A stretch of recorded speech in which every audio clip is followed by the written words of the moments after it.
Welcome back. Let's take you through the top story at this hour.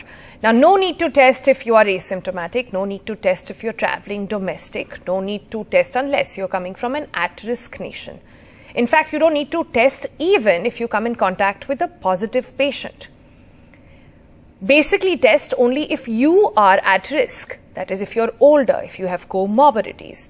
These are the new testing guidelines that have come out from ICMR as India battles the third wave of Covid-19. The same guidelines also talk about lower hospitalization rates compared to, say, the second wave.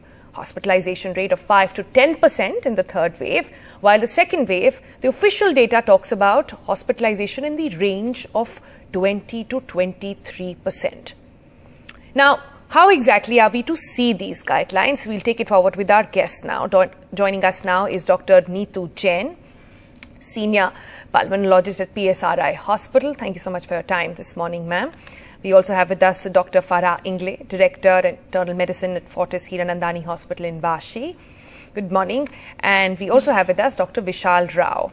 He's the Dean, Center for Academic Research, SCG Cancer Center. He's also part of the COVID task force and a member of the expert committee there. Dr. Rao, if I can begin with you. Basically, the government is telling us that till the time you are at risk, just to lay it out for our viewers again, because they really need to understand this.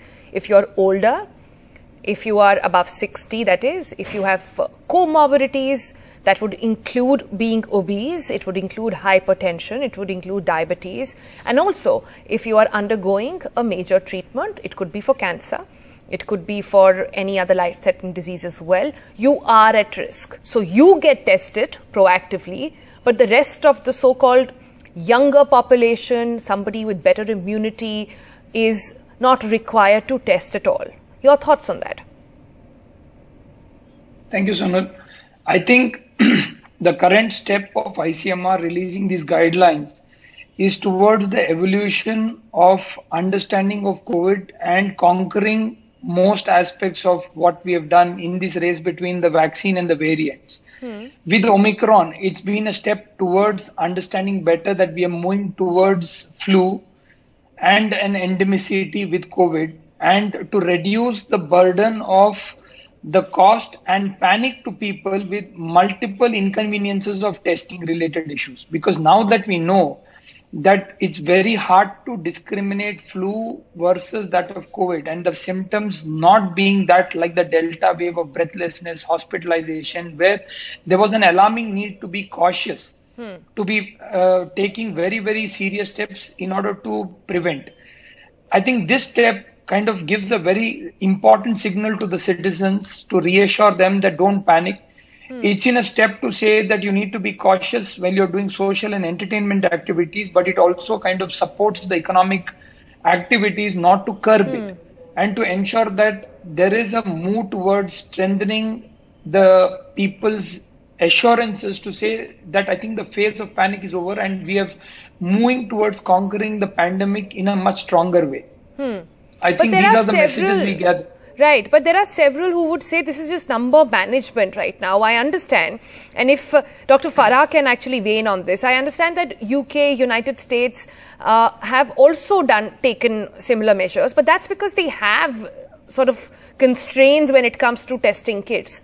It was also a measure that was taken by the UK government earlier because there weren't any medical officers and healthcare workers actually left in hospitals because all of them were testing positive as well. This was to bring them back early, ensure that the system keeps running as well.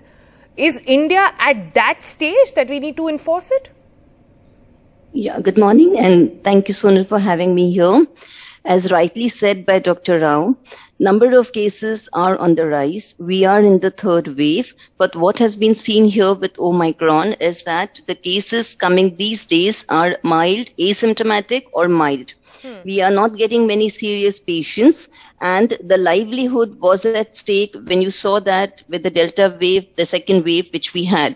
So this time, because most of the patients are either asymptomatic or having mild infections, and because the livelihood should not get affected. The economy of the country should not get impacted. ICMR has come up with the fresh guidelines, which is the advisory on the purposive testing strategy for COVID-19 cases in India. And that is to help us to detect the patients early, whoever are symptomatic, so that they can be quickly isolated and taken care of. And yes, ICMR has also stressed on the care of elderly people who are more than 60 years of age, or those people who have comorbidities, meaning they are diabetic, hypertensive, have kidney issues, malignancy, or obesity. So the Dr. specifications Farah, I'm just intruding here to say that does this mean that younger people in the country are not at risk at all? No, it's not like that, but younger people usually do not suffer from lethal infections. That is what is seen in this wave of Omicron. So younger people, it is not like because they have not been made compulsion to test, it's not that they should not care for themselves or they should not watch for themselves. If they are asymptomatic, they are still required to take all the precautions. They have supposed to follow the COVID appropriate behavior. Proper masking, social distance and sanitization still needs to be followed by one and all. But then if they develop symptoms, then they should go for testing. Otherwise, for 10 days, they have to keep a watch on themselves and follow COVID appropriate behavior. And if they develop symptoms, definitely they have to go for the testing. They have to go for the testing is what you're saying. This is unlike what ICMR is saying. They're saying that you don't need to undergo a test in case you are asymptomatic. So that leaves us assuming that every second person around you is going to be asymptomatic. So you got to get your guard up. Essentially, that's what I'm picking up from you. Dr. Neetu Jain, then come in on this. We have ICMR telling us this. We have doctors who are in administrative positions quite happy with the fact that this is happening because they actually have workforce now. Otherwise, everybody, cluster, nurses, doctors, even DCPs and police forces were seeing people test positive and then out of the workforce altogether. But then there are comments coming from WHO, which continues to say it is not like flu. There are comments coming from, say, Mumbai doctors, who are now saying that we have seen hospitalization go up only in the second week after the cases have peaked. So they're saying we haven't seen the extent of hospitalization, the full extent of it just yet, because now the hospitalizations will really pick up. So the question then is, who do you believe? Do you believe WHO telling you one thing, or do you go by your local doctors? Do you go by what the ICMR and the government is saying?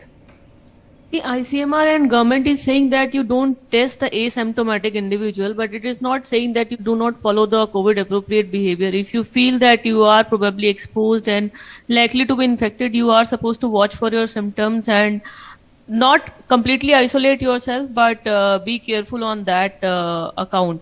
As far as symptoms and severity of disease is concerned, till now we have also seen only mild disease and hardly any hospitalization. But as WHO said, we cannot let our guard down and think that this is going to be the story all over. And people, even if the number is 5 to 10% of the hospitalization, absolute numbers can be very large, especially with people with comorbidities and older people. So we just cannot let our guard down there. We should be testing people who have comorbidities and have symptoms. All right. So I'm just trying to understand what the messaging here is by ICMR. And Dr. Vishal Rao, help me understand that. Then this basically means that the government is saying, till the time you don't have symptoms, don't test. They're saying you don't need to go and overwhelm the system also. Is this in preparation of what could happen? Is that what the thinking might have been? So to put this into a perspective, we are at a very interesting evolutionary stage where there are two aspects. I think I agree with the argument that you're saying, because WHO has time and again come out and said that this has a potential to overwhelm the system. Now, why does it say so? Let me explain. If you look at the data that came out from South Africa, from November 2nd week onwards, when they detected Omicron, till the end of December, there was a rapid rise and a rapid fall, with the peak at December 12th with 40,000 new cases per day. But it was a rapid rise, rapid fall. And South African government came up with the data and said 20% admission rates kind of data for Delta compared to that 4% for Omicron. Right. Which is comparative to India, what we experienced in the Delta phase. Now, in them, what they face, if you look at South Africa population, it is as good as that of Karnataka. And South Africa's vaccination rate is half as that of India. So here there are two aspects. Omicron does not spread in the lung. It spreads more in the bronchus. It multiplies faster in the bronchus and does not overwhelm the lungs. And the second is that our vaccination rate has been very good.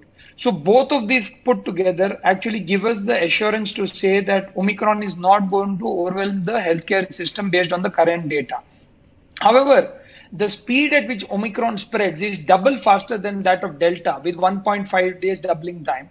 So even that 4% we are taking into account, that 4% can flood the system very quickly, like what the panelists pointed out, that it can flood the hold that hospitals thought, like because the same data actually shows that for every 100 cases of Delta hospitalization, there could be 125 to 250 hospitalizations in the present Omicron surge. So it's not adding up. It does add up, because the speed at which Delta moves and the speed at which Omicron moves, if you see, Delta may take 7 days, Omicron is taking 1.5 to 3 days. So it's double faster. So the potential and the speed at which it is going to overwhelm the system, there is no doubt about it and nobody is arguing it. And I think the ICMR is also concording with that to say that these people who are going to be requiring hospitalization, do not ignore them. The symptomatic, I don't think there is any argument to say that if you are symptomatic, I mean, I'm talking in my own neighborhood with my friends who are calling, I'm saying if you have symptoms, sore throat, pain, anything, quickly get yourself tested.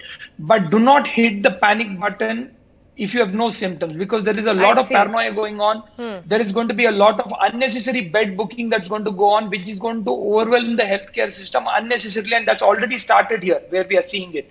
We need not panic like we did before in Delta, because this is a different strain, doesn't trouble the lungs, and we are vaccinated. So I think the message that needs to go to people is don't create panic button situations. Don't go reserving beds because you have a positive thing.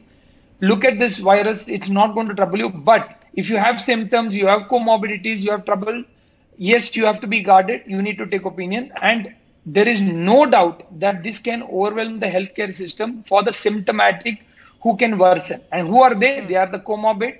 They are the people who are elderly age group. They are the unvaccinated. And this group is what time and again they've shown is the most important one. I would like to close with one more point. And this is the group, Doctor, I'll let you finish in a moment, but this is the group that you're seeing more and more on oxygen support in hospitals, in your ICUs and ventilators as well, the same group? As of now, if you look at Karnataka data, it has not overwhelmed the system as of now at all. And we believe that in the coming weeks, we need to closely watch this as it reaches the tipping point numbers. But till that time, we have South Africa data to reassure us, saying that there is no panic. Okay. I believe that the answer for this is going to be 18 to 60 being opened for vaccination, because they need a booster. Right. Finally, we have to have the vaccination win this race. Today, Israel is moved to the 4th dose. I think somewhere there are 29 companies across the world that have achieved, that have got emergency authorizations. I think it's time for India to open up and see if we can get all our youngsters the booster dose. Are we not too late on that already? We're already in middle of third wave and then we're talking about boosters over here. Well, that's a thought we leave you with, but that's all the time we have. Thank you all so much for joining us on that discussion on the new guidelines that have come from ICMR. If you are symptomatic, however, regardless of your age, your health condition, you must get tested. It is only applying to those who are asymptomatic.